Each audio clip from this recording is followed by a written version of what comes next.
Please help us. यहाँ पे बहुत सारे लोग हैं मेरे साथ और हम फंसे हुए हैं यहाँ पे। नमस्कार, मैं दुष्टुर उपाध्याय। नेपाल में उग्र प्रदर्शन थमने का नाम नहीं ले रहा है। सेना उतारने के बाद भी प्रदर्शनकारी बेकाबू दिखाई दे रहे हैं। प्रदर्शनकारियों ने पीएम से लेकर डिप्टी पीएम और मंत्रियों से लेकर बड़े बड़े नेताओं के घरों को फूंकने के साथ ही संसद, सचिवालय और सुप्रीम कोर्ट में कैसे आग लगा दी, उसकी तस्वीरें तो आपने देखी होंगी। लेकिन अब जो खबर सामने आई है उसने भारत को हाईलाइट मोड में ला दिया है, क्योंकि अब नेपाल से जो वीडियो सामने आ रहे हैं उसने साफ कर दिया है कि अब यहां भारतीयों की सुरक्षा खतरे में है। ये सब देखते हुए भारतीय सुरक्षा एजेंसियां और एसएसबी एक्शन में आ गई है। नेपाल में फंसे भारतीय कैसे भारत सरकार से मदद की गुहार लगा रहे हैं वो भी आपको दिखाऊंगा। साथ ही बताऊंगा कि नेपाल में जो कुछ अब नया बवाल शुरू हुआ है वो कैसे चीन और पाकिस्तान की साजिश की ओर इशारा कर रहा है, जिससे सवाल उठ रहा है कि क्या जेन-ज़ी के इस आंदोलन को अब धीरे धीरे हिंदू विरोधी और भारत विरोधी ताकतों ने हाईजैक कर लिया है। और आखिर में यह भी बताऊंगा कि नेपाल के मौजूदा हालात पर पीएम मोदी कैसे नजर बनाए हुए हैं और हमारी फोर्स कैसे भारत में अशांति फैलाने की कोशिश करने वालों को नेपाल बॉर्डर पर खदेड़ रही है। सबसे पहले बात करते हैं नेपाल के पोखरा से आए उस वीडियो की, जिसमें एक भारतीय महिला मोदी सरकार से मदद की गुहार लगाती दिख रही है। महिला ने दावा किया है कि प्रदर्शनकारियों ने उस होटल में आग लगा दी जहां वो ठहरी हुई थी और उसने किसी तरह से अपनी जान बचाई। मेरा नाम उपासना गिल है और मैं ये वीडियो प्रफुल्ल गर्ग को भेज रही हूँ।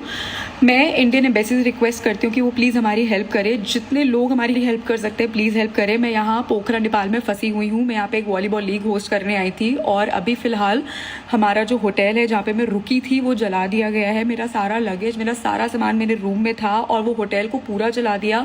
मैं स्पा में थी और वहाँ पर पीछे मेरे लोग भाग रहे थे बहुत बड़े डंडे लेके और मैं जैसे जैसे अपनी जान बचा के बस वहाँ से बाहर निकली हूँ। हाथ जोड़ के रिक्वेस्ट है आप सबसे, प्लीज हेल्प अस। यहाँ पे बहुत सारे लोग हैं मेरे साथ और हम फंसे हुए हैं यहाँ पे। अब आप समझ सकते हैं कि कैसे नेपाल में भारतीयों की सुरक्षा खतरे में आ गई है। खासकर भारत के लिए ये चिंता की बात है, क्योंकि अब तक तो इस प्रदर्शन की आग सिर्फ नेपाल की सरकार के खिलाफ भड़कती दिखाई दे रही थी, लेकिन अब ये धीरे धीरे नेपाल में रह रहे भारतीय और बॉर्डर तक पहुंच गई है।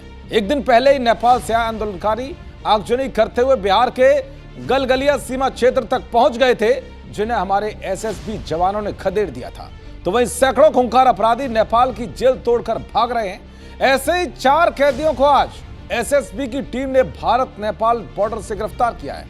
ये सब देखते हुए यूपी, बिहार, बंगाल, उत्तराखंड से सटे इलाकों में पुलिस और फोर्स की टीमें अलर्ट कर दी गई हैं। दरअसल भारत और नेपाल की खुली सीमा के चलते अवैध गतिविधियां जैसे हथियार की तस्करी या आतंकी गतिविधियां बढ़ सकती हैं। नेपाल में भारत विरोधी भावनाएं भड़कने का खतरा है, जैसा कि बांग्लादेश में हुआ। भारतीय खुफिया एजेंसियां ये सुनिश्चित कर रही हैं कि कोई बाहरी ताकत जैसे पाकिस्तान या चीन इन प्रदर्शनों का फायदा ना उठा पाए।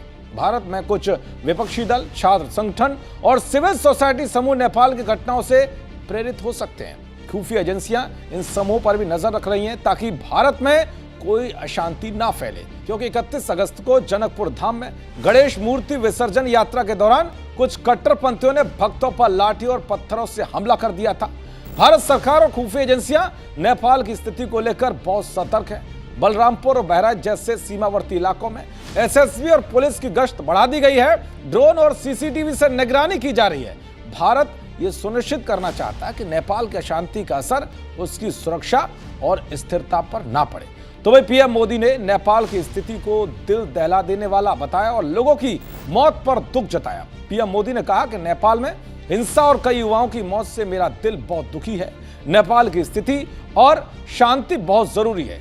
मैं सभी से शांति और व्यवस्था बनाए रखने की अपील करता हूं। उधर विदेश मंत्रालय ने भारतीय नागरिकों के लिए एक एडवाइजरी जारी की है, जिसमें कहा गया है कि नेपाल की यात्रा टालें और वहां मौजूद लोग घरों में रहें। इसके अलावा भारतीय दूतावास ने नेपाल में रह रहे लोगों के लिए हेल्पलाइन नंबर भी जारी किए हैं। कुल मिलाकर नेपाल की हिंसा की आग का असर भारत पर ना पड़े, इसके लिए भारत पूरी तरह से सतर्क दिखाई दे रहा है। देखते रहिए जी न्यूज़। नमस्कार।